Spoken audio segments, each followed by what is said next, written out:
warahmatullahi wabarakatuh. Apa kabar anak-anak?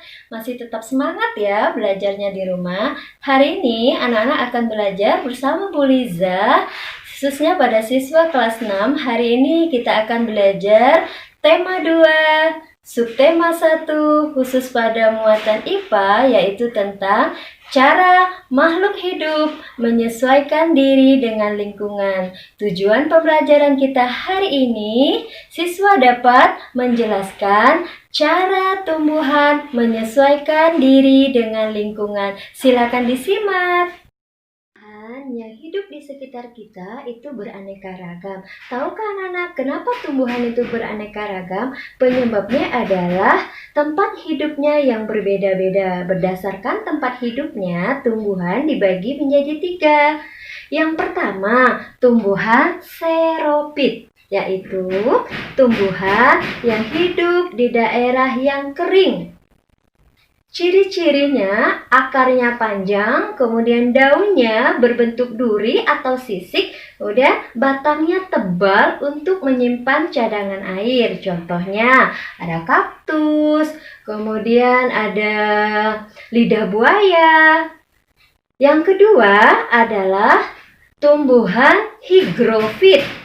Tumbuhan yang tumbuh di daerah yang lembab-lembab. Ciri-cirinya, pada daun mudanya biasa menggulung, yaitu masuk tumbuhan paku-pakuan. Yang ketiga adalah tumbuhan higrofit, yaitu tumbuhan yang sebagian permukaannya berada di dalam air. Ciri-cirinya, batangnya berongga, kemudian daunnya lebar. Di antaranya yaitu ada teratai, kangkung, eceng gondok, dan banyak lagi. Khusus yang dimiliki oleh tumbuhan bermanfaat untuk melindungi tumbuhan dan beradaptasi. Adaptasi adalah cara tumbuhan menyesuaikan diri dengan lingkungan. Berikut ini adalah ciri khusus yang dimiliki oleh tumbuhan. Mawar adalah tumbuhan yang memiliki bunga yang indah. Namun, pada bagian batangnya terdapat duri. Duri ini merupakan ciri khusus yang dimiliki oleh mawar. Jadi, batang berduri berfungsi untuk melindungi diri dari musuh.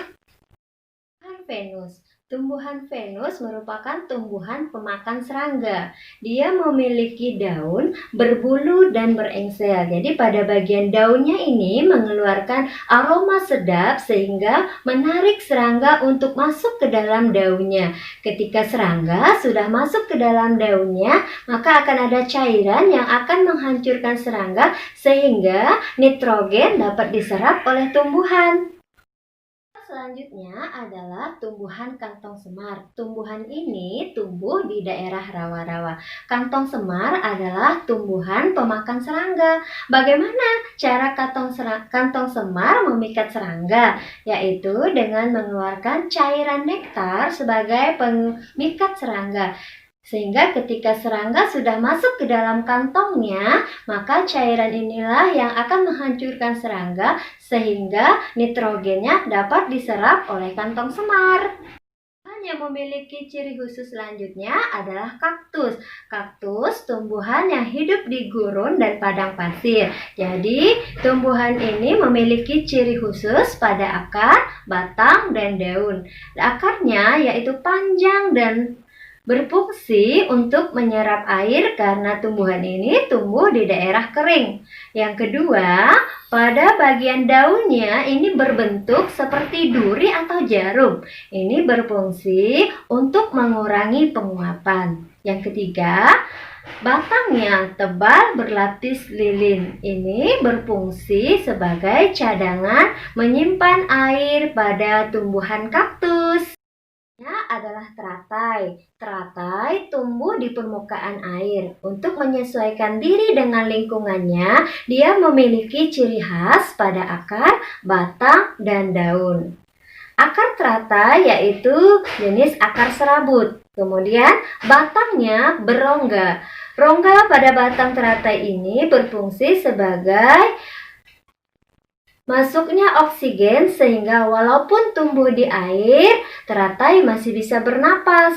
Yang ketiga adalah daunnya yang lebar dan tipis. Karena tumbuh di air, maka daun ini berfungsi untuk mempercepat penguapan supaya daunnya tidak busuk.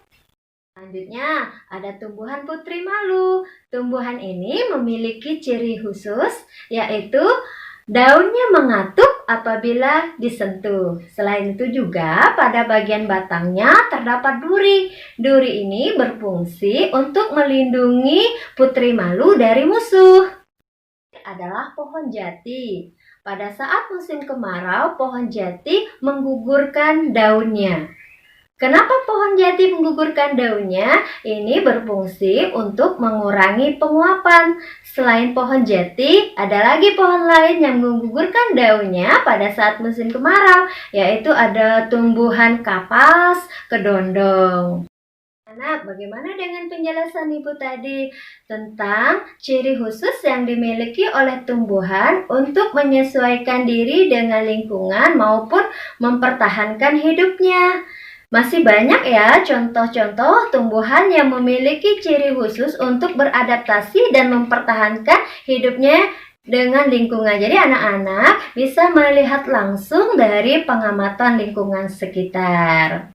Materi yang Ibu sampaikan semoga bermanfaat dan anak-anak ingat selalu semangat belajarnya. Wassalamualaikum warahmatullahi wabarakatuh.